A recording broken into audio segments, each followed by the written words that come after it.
The late Ray Camille, former roofer and current spirit, watched with interest as Jan, the river guy, poked around the outside of the house. First, he'd knock on the front door for a good 5 times, but he was shit out of luck. Charlene had taken her smelly baby to a play date with another drooling, incontinent infant, and wouldn't be back until 3. At, and Charles' werewolf husband was visiting the Cape on park business. Now, he was footsing around in the back garden, and now he was trying the back door. What the hell? Was he some sort of river nymph thief guy? Yeek. Now he was. Was he? Yes, he was actually kicking the back door with his long, squishy, pale feet. In fact, he looked a great deal like her old friend Pot, Jan's queen. Ridiculously tall and too thin. She could see the skull beneath his face, see the bones stretching through all the limbs. His hair was a sort of greenish blonde, like he spent too much time in chlorinated pool, which for all she knew he did. And his eyes were a pale swimmy green, like a summer pond filled with algae.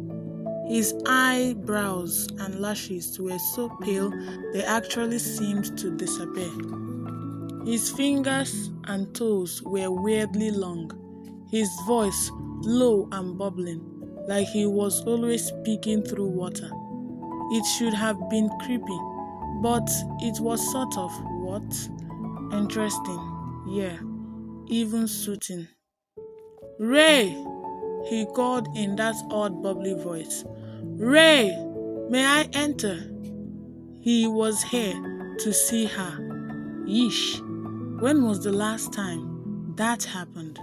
She made the back door unlock itself, and in he came. Hello, Ray, he bubbled cheerfully.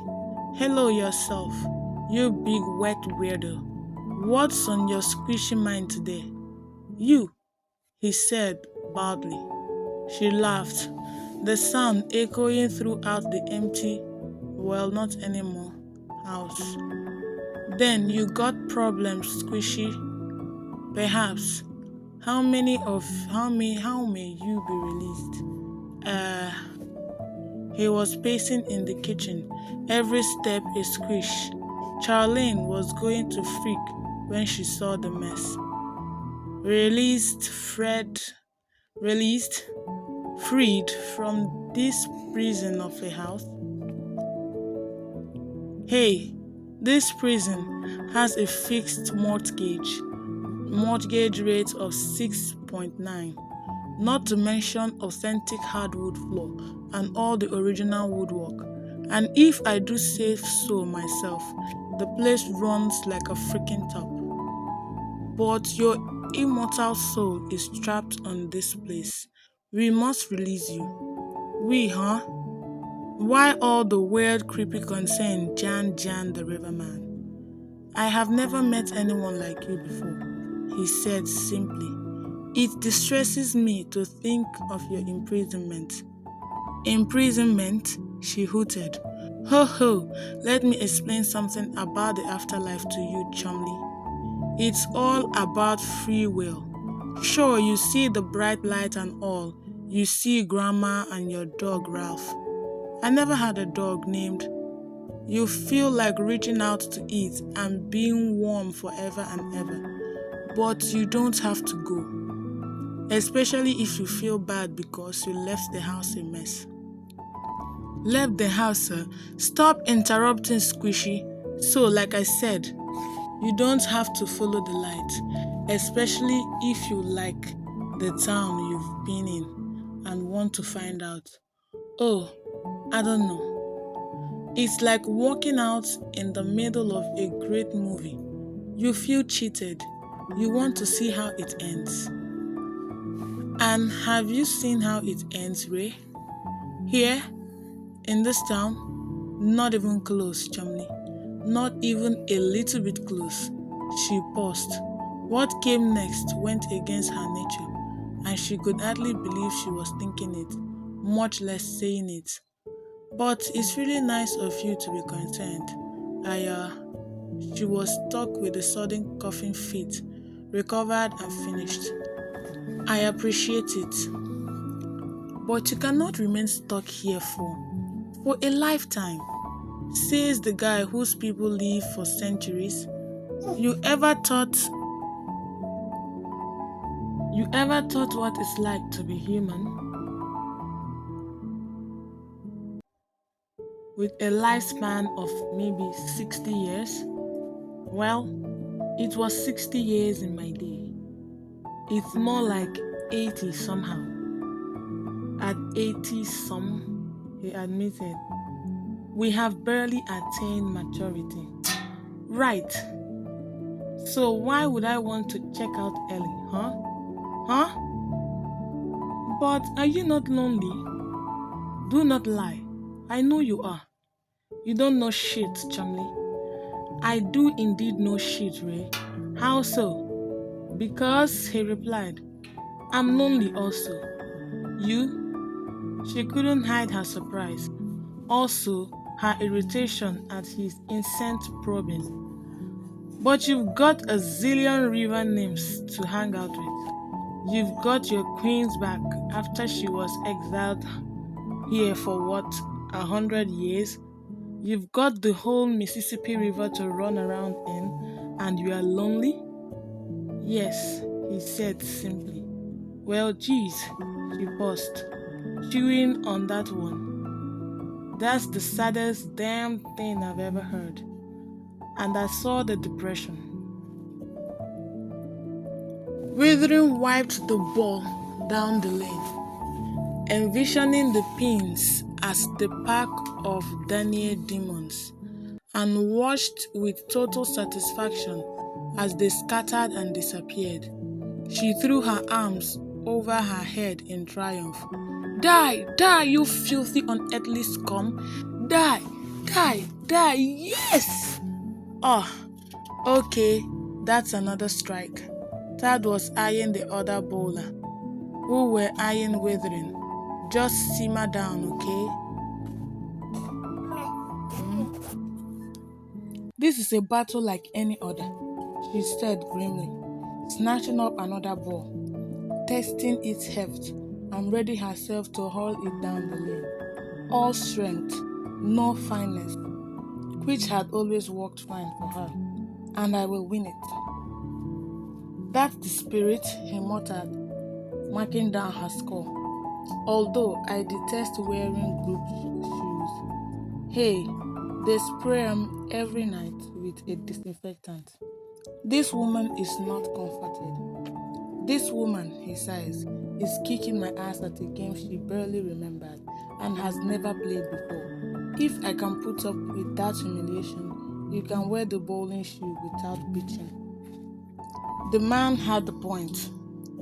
Cock, clank, bam. Die, die, die! Ah! There's one still alive. It's a pin, Withering. It's never been alive, not once. Huh? Although she found him disturbingly attractive, distractingly attractive, he didn't have much in the way of a competitive spirit. Did the man not know that every single thing must be won?